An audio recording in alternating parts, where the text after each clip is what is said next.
Welcome, and most of you know me, but for those who might be new, my name is Anne Murphy. I've been convening these sessions for a long time, maybe too long a time is what I was thinking as I wrote that.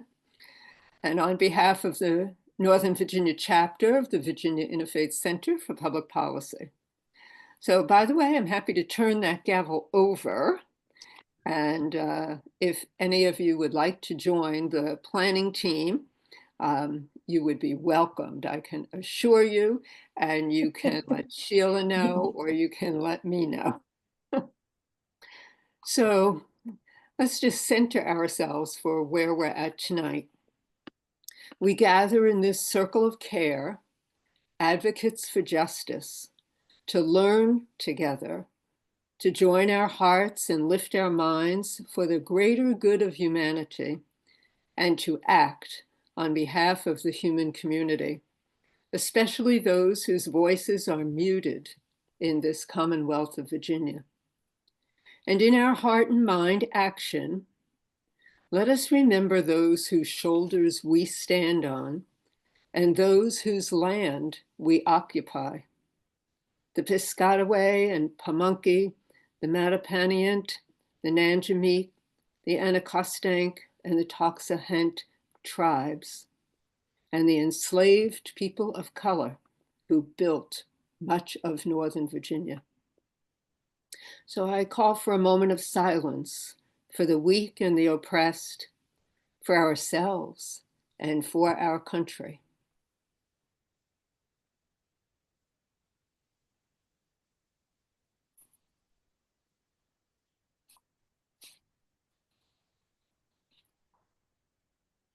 Thank you very much. So our plan for this very brief fall session, first of all, is to say it's going to be brief. Those of you who have been with us before on these know that we really do honor that concluding time of 8:30. So we have a lot to kind of put into this next hour of conversation. So I just want to let you know a little bit about what we'll be doing.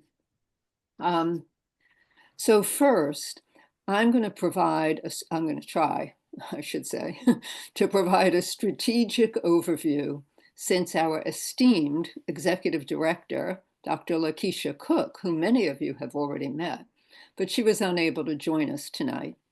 And I'm also going to share some recent information about early voting in Virginia. Sheila Herlihy Hennessy, that's such a mouthful, Sheila, is the director of faith organizing for the Interfaith Center, and she'll spend some time, she really gets the bulk of the time, helping us to learn about the center's priority issues that are looming front and center for the 2026 Virginia General Assembly. That convenes on Wednesday, January 14th, and runs for 60 days, because in even number years, the state budget is developed, discussed, tweaked, and by law needs to be passed by I guess it's June 30th, I believe. Kay Francis Dolan is going to share with you plans for district visits with legislators, with some emphasis, I think, on, I'm not sure what she's going to say, but some emphasis on those legislators who we expect to be very helpful to the center in a very effective way with the issues that we advocate. We'll have a couple of quick announcements and a couple of important dates to mention toward the end. And then we expect to have a few minutes for clarifying questions relative to the information we hear. And then a brief conclusion, just to say thank you and good night. So is everyone okay with that layout? You kind of have a feel for it. I would say, you might want to take a couple of notes here and there.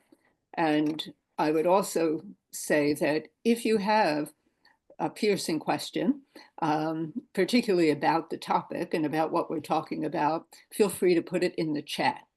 And June, who I forgot to really ask, but she did offer to kind of monitor the chat for us. So just if things are there and we don't get to it. Okie dokes. All right. Page 2 for me says strategic overview. So here are a couple of things that I was thinking about. Are we believers, true believers? Do we really believe that all faiths believe in justice? Or perhaps do some of our faith communities claim that justice issues are just too political and therefore they shy away from advocacy or activism?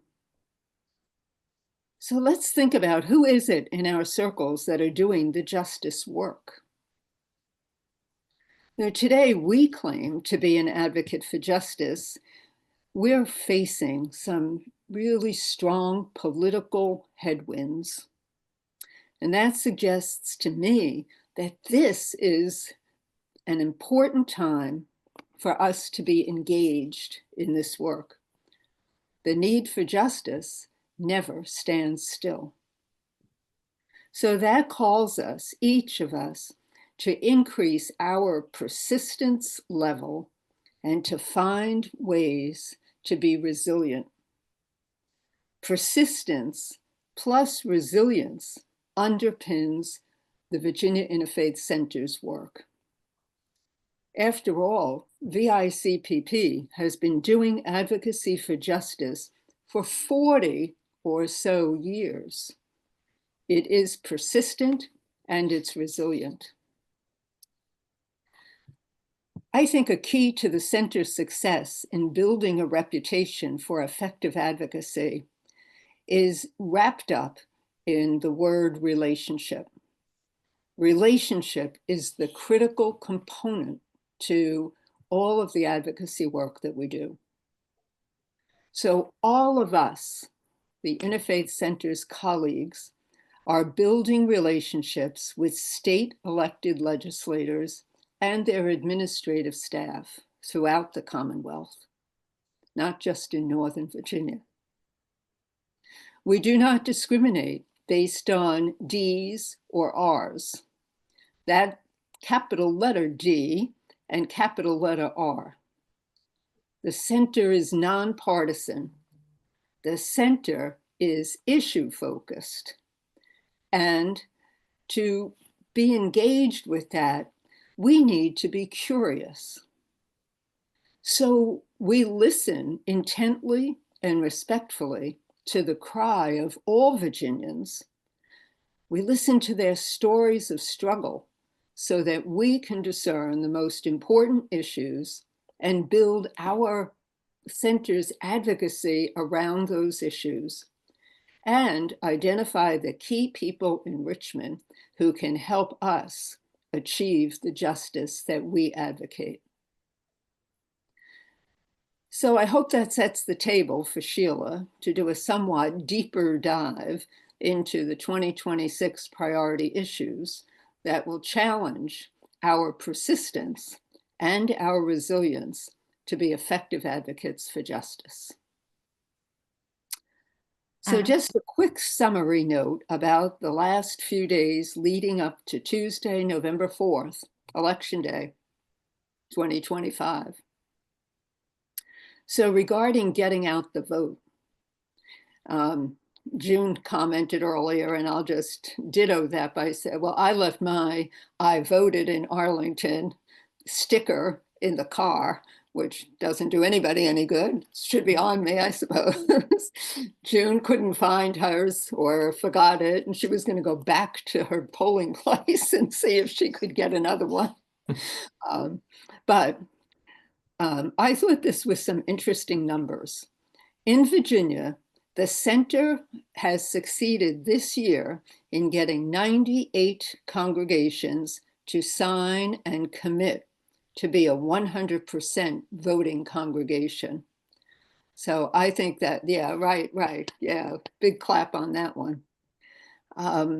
And that entails, for those of you who don't know, the church signs off to say they're going to really work hard to get everybody in the community to vote, and then they get a big banner to put outside their congregation to announce that they're 100% voting congregation. The center was working with another organization called the Center for Common Ground. Some of you are probably familiar with that. The Virginia Faith Center distributed 12,000 Get Out the Vote postcards. They were directed to undervoting populations in Hampton, Danville, Chesterfield, and Prince William counties. As of this past Saturday, today's Monday, right? 971,728 Virginians have voted already. Wow. Versus 676,267 on the same day count in 2021. Wow. Yeah. And in 2021, 1 million, I had to practice these numbers. I've been out of school for a long time. 1,194,252 people voted early in 2021. So we already have 971,000. We're close. And there are still 5 more days for early voting in Virginia. So we can beat the 2021 numbers. So everybody needs to be out there in the huskings, reminding people that they still have time to vote before Election Day, and then there'll be Election Day. And just as a point of fact, this is information that the center provided to me. In Virginia, there are 6,434,637 registered voters. But in 2021, no, this was last year, last year, only 4,505,941 actually cast a vote. Wow. Wow. Look what we got. So 2 million registered voters who didn't vote. Yeah. Makes a big difference. Yeah. Interesting numbers.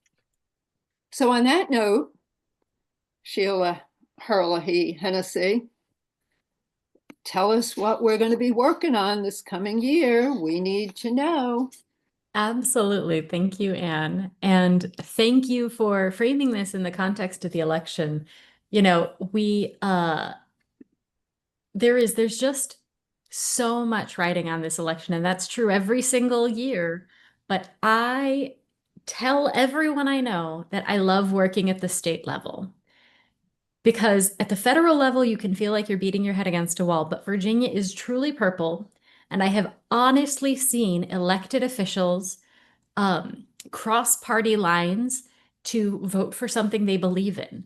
I have actually seen elected officials, delegates, senators, change their position from one year to the next because constituents said, hey, this matters to me. So your voice makes a difference in the elections and then doing advocacy, speaking up for particular bills and issues. I'm going to briefly, because I have too many links open, I'm going to throw this civic engagement page in the chat if you want more information about Get Out the Vote, voter protection. What's the last day of early voting again? It's all on that page. And now I'm going to dive in on the 2026 draft policy priorities for Virginia Interfaith. Of course, these need to be confirmed by our board, and we wait till after the election to confirm it because that depends what's, we are deeply nonpartisan, but it's true that we want to base our efforts on what's feasible to some extent. There are things that we will push for no matter what, and then there's delegating our energy because we are a relatively small staff. So, going through, we've got 4 major issue areas, as you might recall. Affordable housing, criminal justice reform, health equity, and then supporting working families or worker justice or economic justice, depending on what day you talk to us. And I'm going to go through each of these buckets in that order. Happy to answer any questions, brief questions today, and more in-depth questions over email or in future conversations. And I'm throwing in the chat a link to our policy priority page so you can follow along. Our first issue area, as I mentioned, is affordable housing. VICPP is leading on two bills. You may recall last year, well, okay, the first bill is called Expediting Affordable Housing. And this is our primary focus.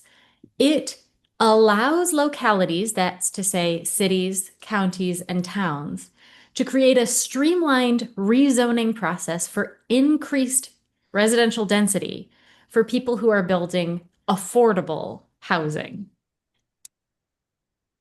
Zoning is complicated.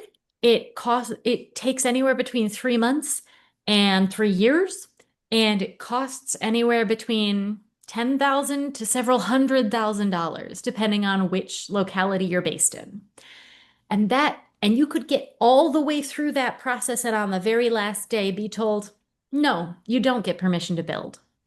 So people are not willing to go out on that limb with the uncertainty of whether or not they'll be able to build, especially for affordable housing, which by definition has a lower return on investment than market rate or luxury housing. So we want to create a process because Virginia is so short. We have roughly 300,000 too few units of housing in our Commonwealth. We want to create a process by which it is easier to build affordable housing and allow localities to define that process for what makes sense in their area. So that's expediting affordable housing.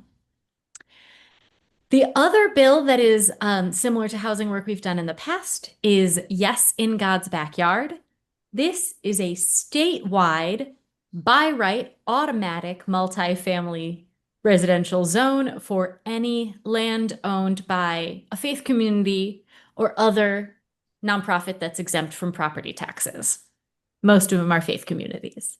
This is something we've worked on a lot in the past, but we are members of the Commonwealth Housing Coalition, so they're taking the lead on this bill this year, but the VICPP is still a strong voice in the room. These two bills are both children's of last year's Faith in Housing bill, but they do take different approaches, wider in some areas, narrower in other areas, and they support different groups of housing development. I can go more in depth, but for now, because housing is my favorite policy to talk about, I'm going to move on so I don't bore you to tears. Of course, we remain a part of the Virginia Housing Alliance, which is does many things, but one of them is making sure we have funding for affordable housing. So that includes things like ensuring we continue to fund Virginia's Housing Trust Fund and the 5,000 Families program, allowing us to create rental vouchers for school-age children and their families who need housing. We are also part of the Allies for Housing Action, which tends to focus on tenant protections or renter protections, preventing evictions, giving folks a fair shake if landlords are trying to take advantage of their residents, that sort of thing. Lots of good stuff within the housing field. On to the second big sphere, which is criminal justice reform. Our first priority here, you may recall that we have a relatively new initiative called the Virginia Consensus for Higher Education in Prison. And so VICPP, the consensus, is leading on a bill that would expand access to higher education for people who are incarcerated. A couple of different pieces to this, but basically this means that people who are eligible, which is about 60% of folks who are incarcerated in Virginia who have their high school diploma or their GED and are therefore eligible to take college classes. But right now, fewer than 10% actually have access to anything. So this bill says that at least the major correctional institutions in the state have to get on track to create access to college programs in those facilities for residents, for people who are incarcerated. This taps into federal Pell funding, which people who are incarcerated just in the last few years got access to. This taps into employability and decreasing recidivism. This taps into a lot of different sectors. Again, could talk about it for an hour, but I'm going to move us along. But this bill is really, really incredible in terms of expanding opportunity for our brothers and sisters, our neighbors and friends who are in Virginia's Department of Corrections. Onward. Restoration of voting rights. This is the constitutional amendment that passed for the first time last year in the General Assembly. In order to amend Virginia's constitution, it has to pass the General Assembly twice, 2 years in a row, with an election in the middle. We've got an election next week, so January will be take 2 of the restoration of voting rights. This amendment would automatically give voting rights back to people who've been convicted of felonies who have completed their time of their sentence in the Department of Corrections. It also expands access to the right to vote for people who might be judgmentally incompetent for something like dealing with their finances, but are still capable of making decisions about who they want to vote for. So there's a presumption of eligibility to vote that is a part of this. It's great stuff. More details on a fact sheet, but it's delightful. And another big piece that we're leading on in the criminal justice reform space is giving safe harbor and protection for pregnant moms who are struggling with substance abuse. Right now in Virginia's system, if you are dealing with a controlled substance or a substance you're not supposed to be using while you're pregnant, you can get charged with abuse or neglect, meaning that as soon as your child is born, they could be taken away and put into CPS, Child Protective Services. This is terrifying and not actually good for the mothers, for families, or for the kids, because biological families are usually the best and safest and most emotionally secure place for children. So this bill says if a mom is, using or something, but wants to get help, is willing to do prenatal care, is willing to take, to pursue substance use treatment, then they're not automatically criminalized. And so that both, again, increases access to healthcare because substance use is a healthcare issue and decreases criminalization of health. Really great stuff. All right, so those are the issues we're leading on within criminal justice reform. I see Jamie's question in the chat.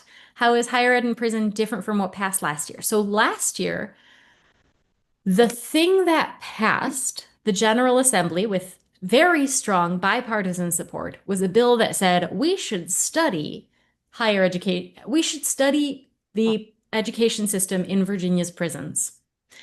Then the governor vetoed it. So the study died last year. This year we say, well, I mean, we're going to have a new governor.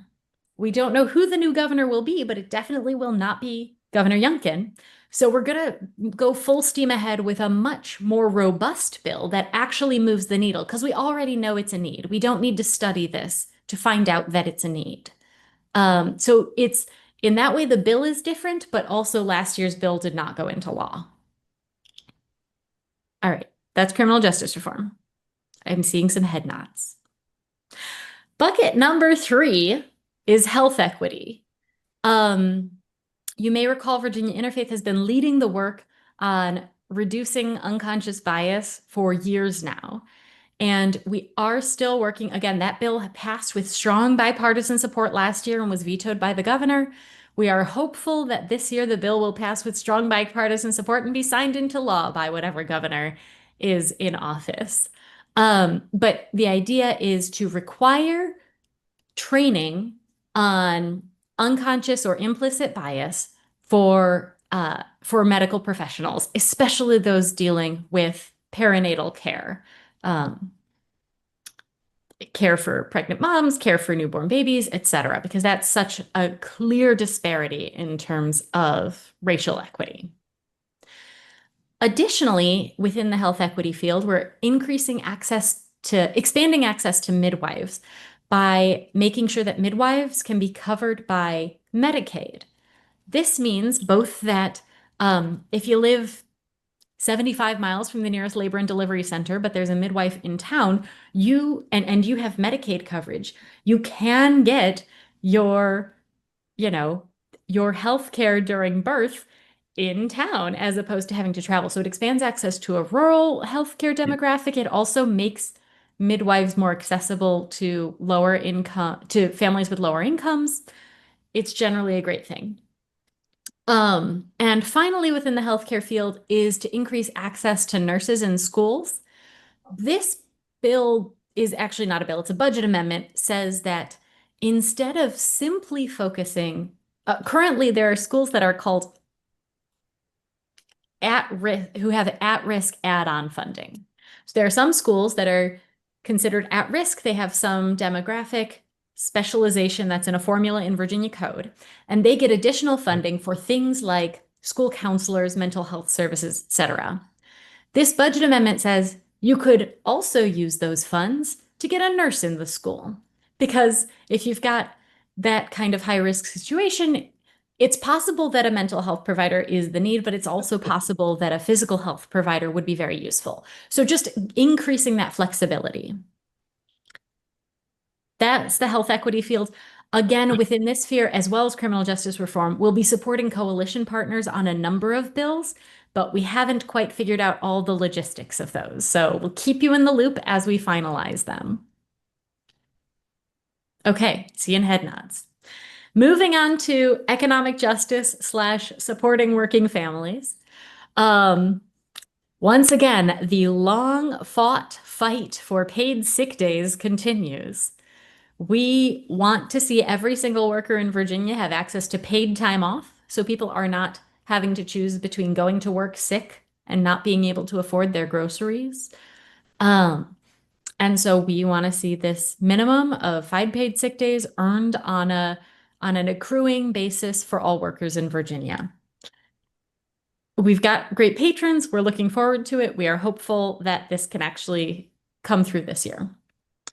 And additionally, we are part of the Virginia Promise Partnership Coalition, which works to expand access to childcare to working families and families with lower incomes.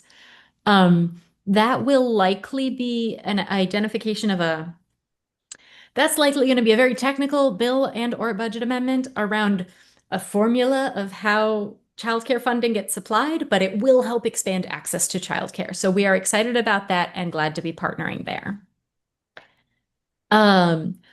Those are our 4 big buckets: housing, criminal justice reform, health equity, and economic justice supporting working families.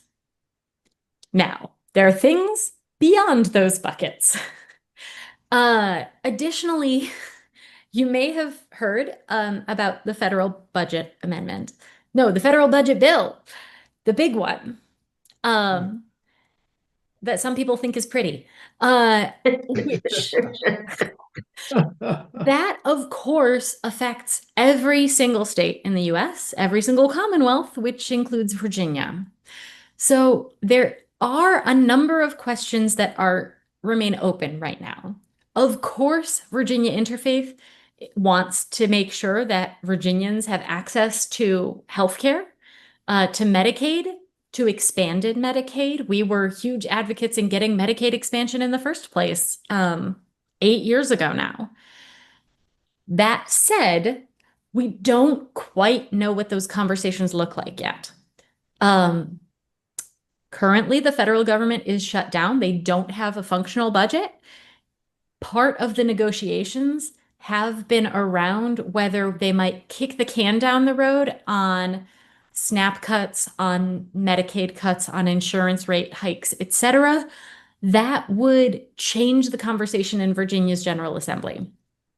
Also, it depends on the elections next week, right? If we have a Democrat in the governor's mansion and Democrats in control of both the House and the Senate in Virginia, there is more likelihood that we see increasing coverage for Medicaid and expanded Medicaid versus if we have a Republican in the governor's mansion and Republicans in charge of the House.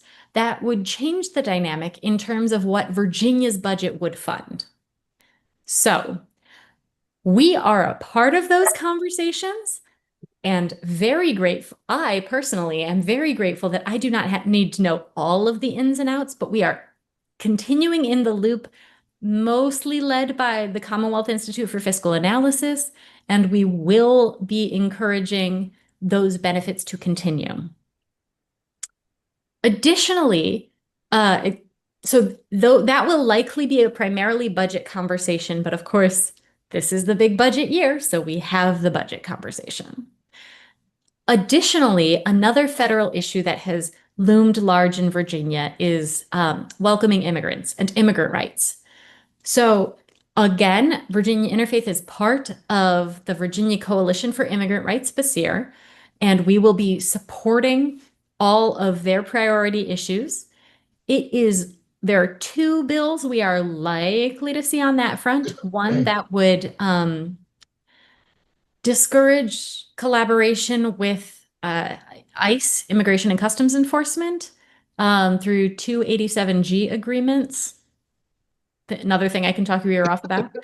And another bill that we're actually looking at in partnership with the Legal Aid Justice Center that would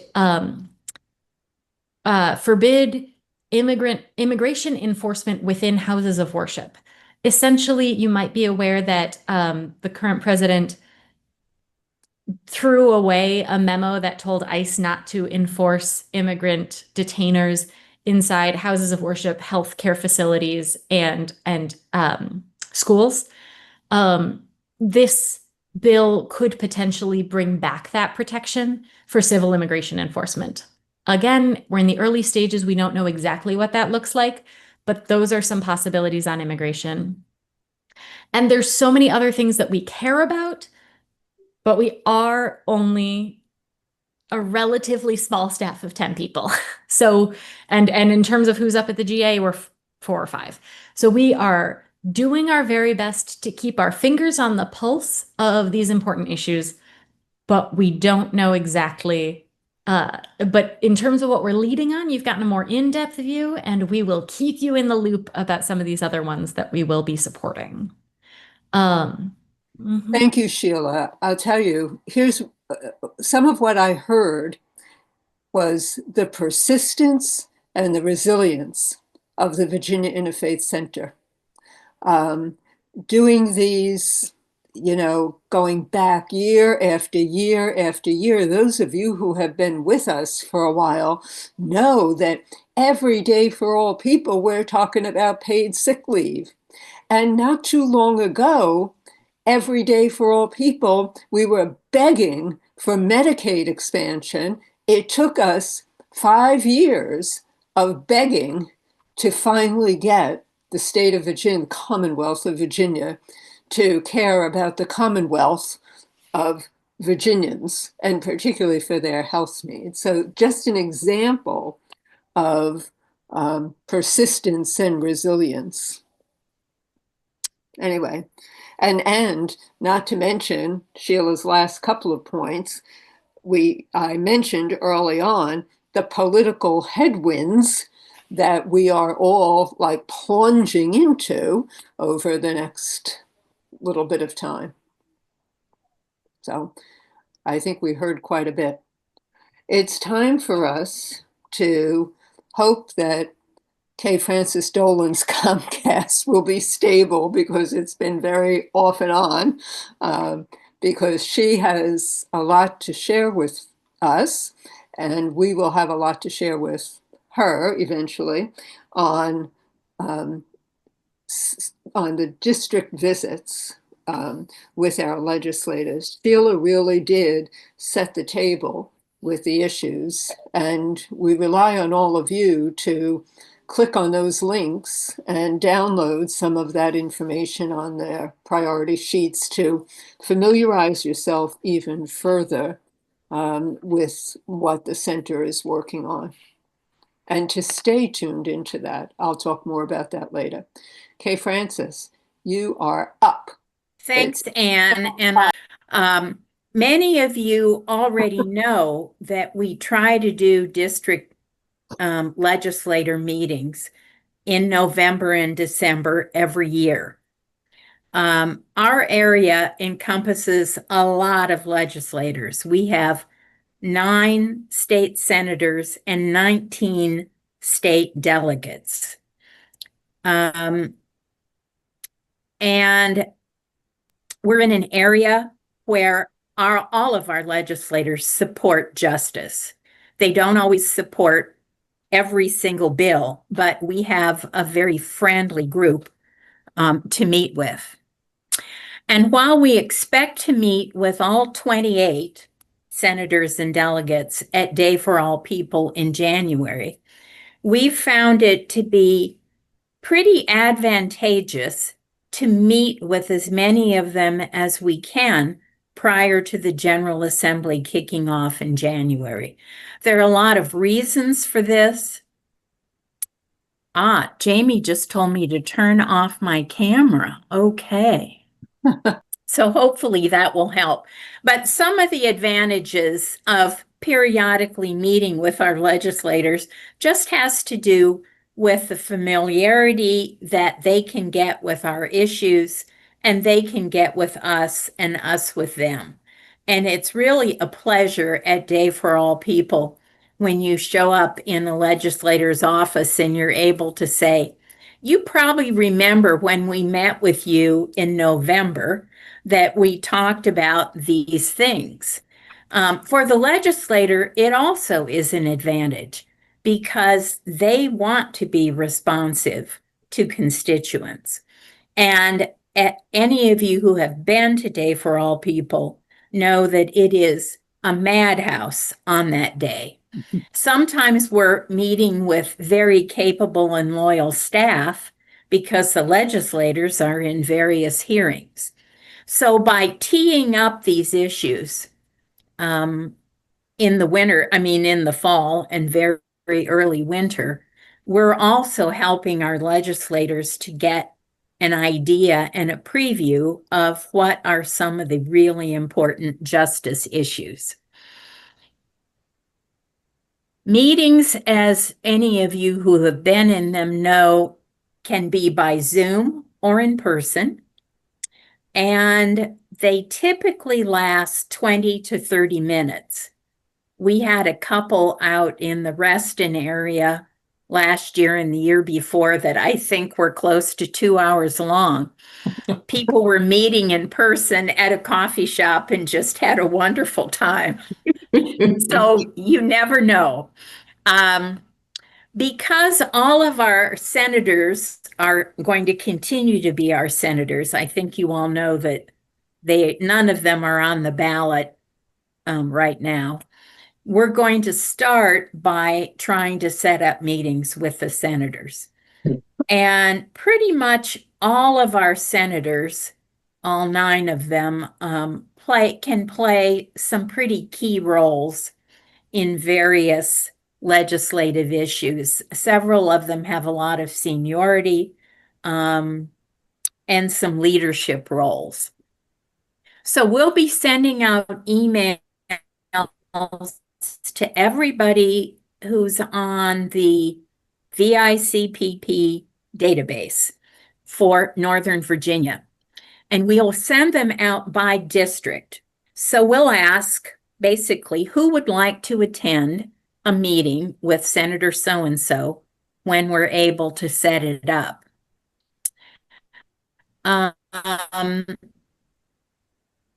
Part of that email will all here to lead the session.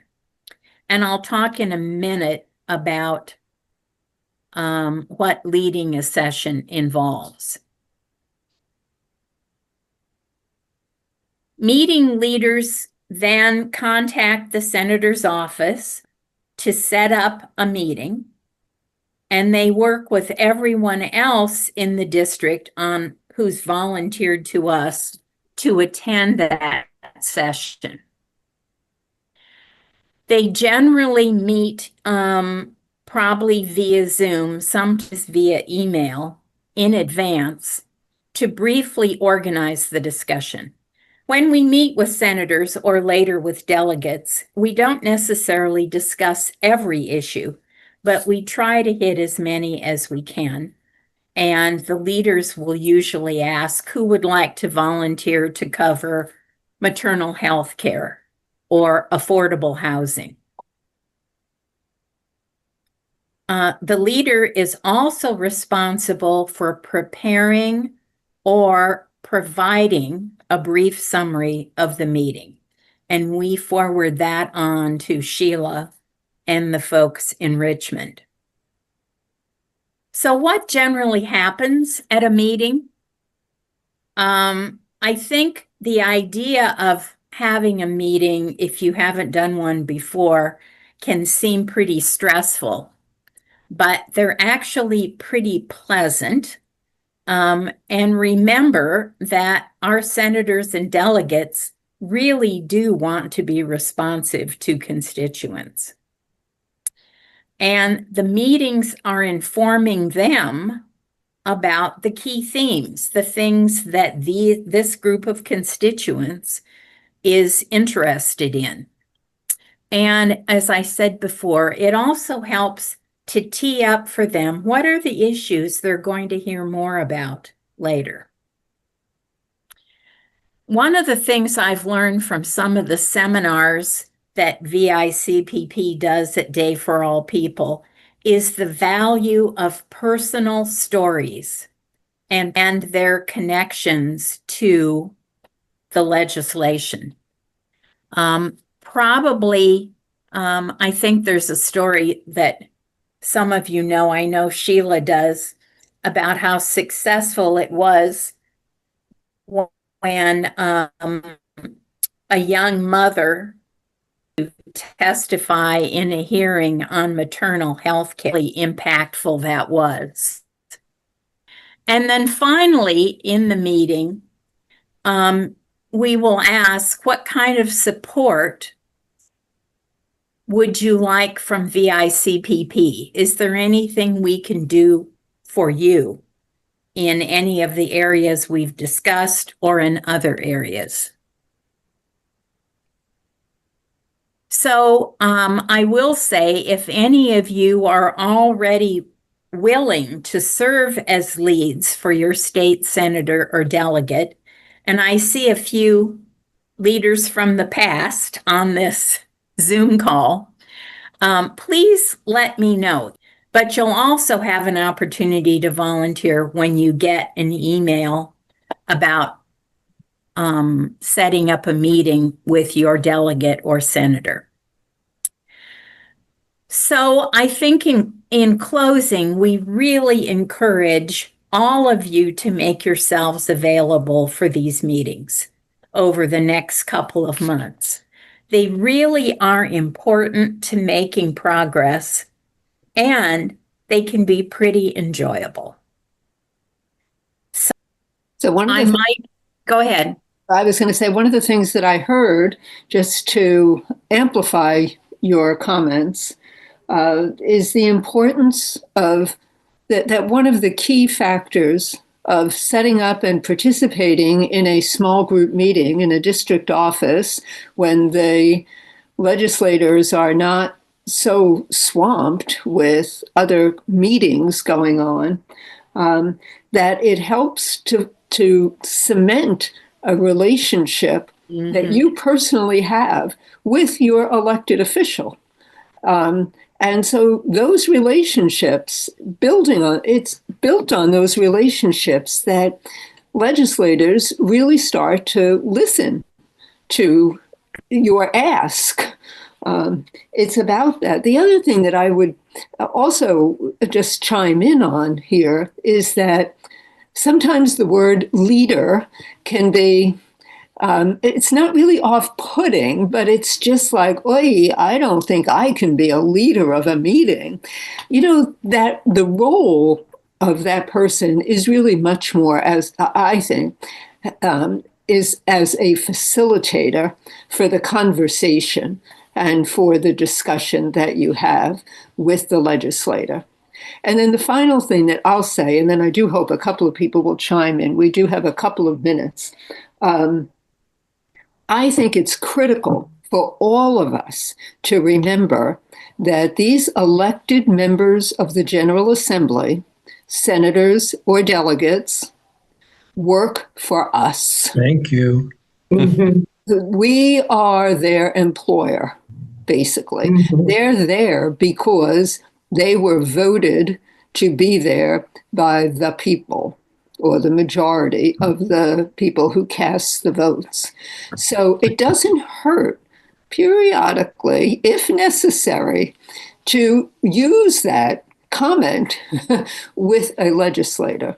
But I'll amplify again what Kay Francis had to say. Our experience over the past few years has been that none of our legislators are perfect, and none of them support everything that we advocate for.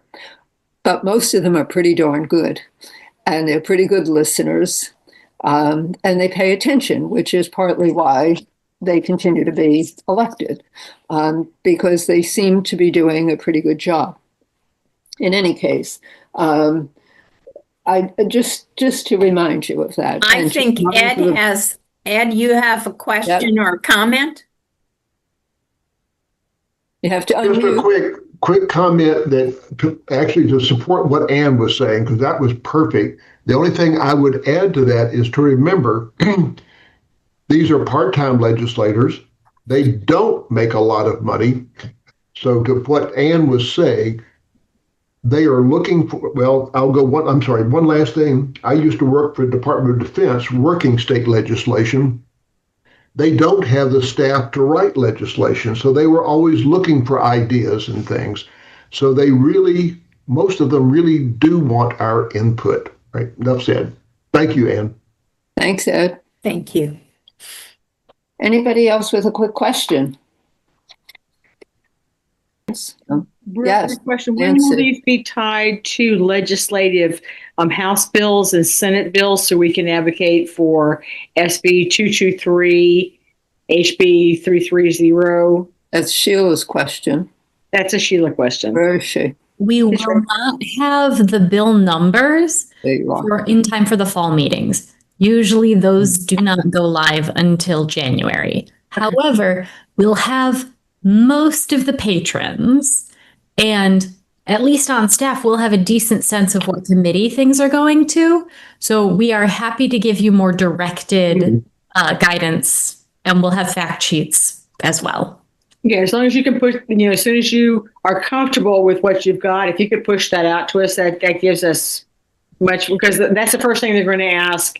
I know from working with Dick Saslaw, what bill are you talking about? Oh, no, I just like education.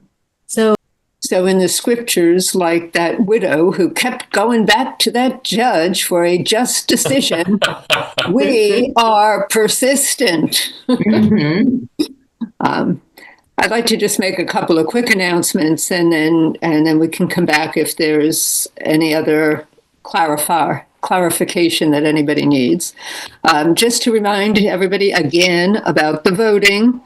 If you or someone you know who is eligible hasn't voted yet or doesn't have a plan to vote on election day, please encourage them to do so.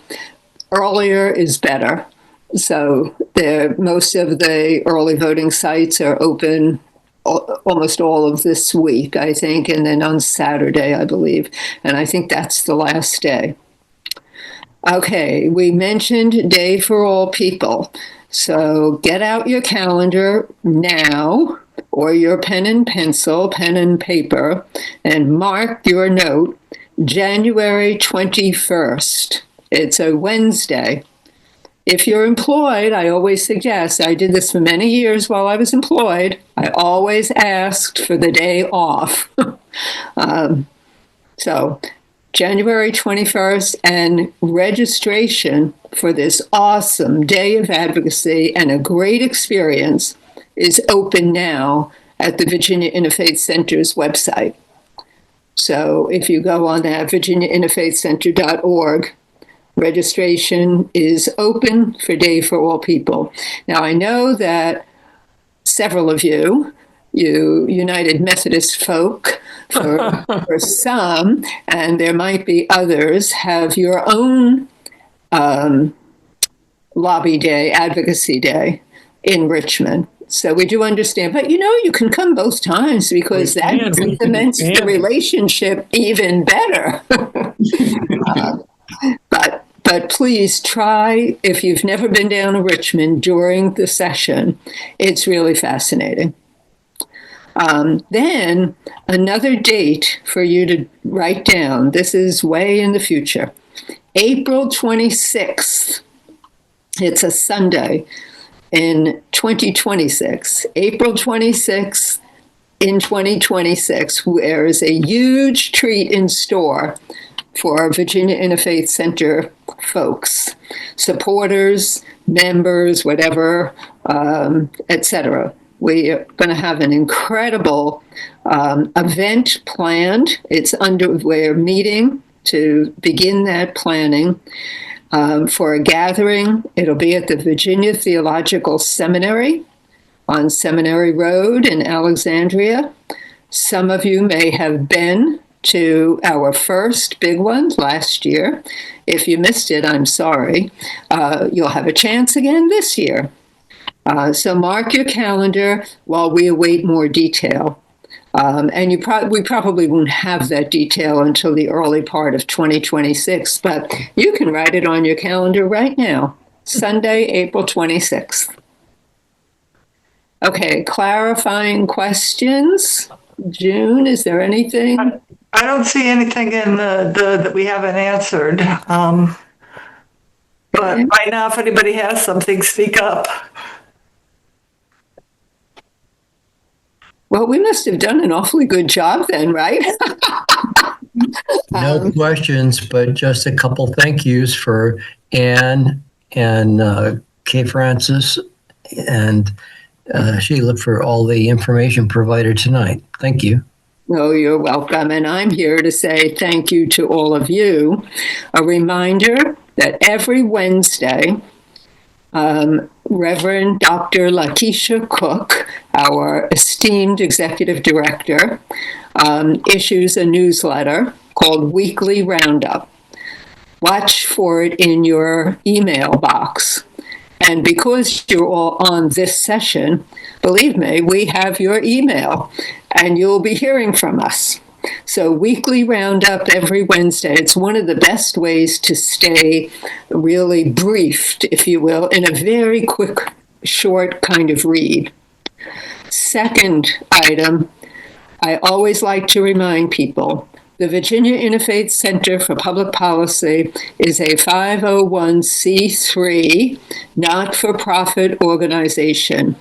Guess what? We're coming close to people making decisions about their end-of-year charitable contributions.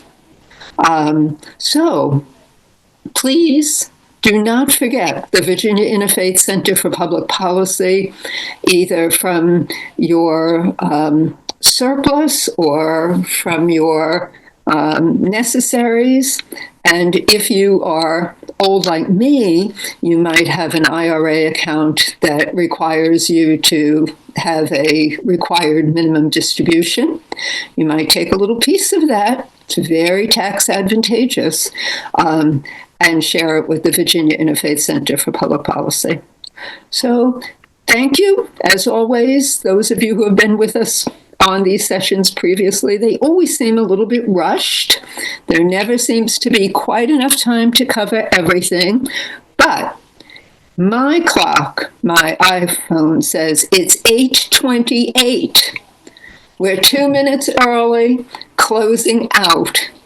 We've left your email addresses. There's some things in the chat. And Sheila will send us a note in the next maybe week and a half with a link to the recording of this session. So if you missed a little piece of it, or if you want to go back and rethink it, or if somebody, particularly in your congregation, would have liked to have been here and couldn't get, it didn't make the time, you can send them that link, and then they can have the same advantage that we all had. Thank you, Sheila, very, very much.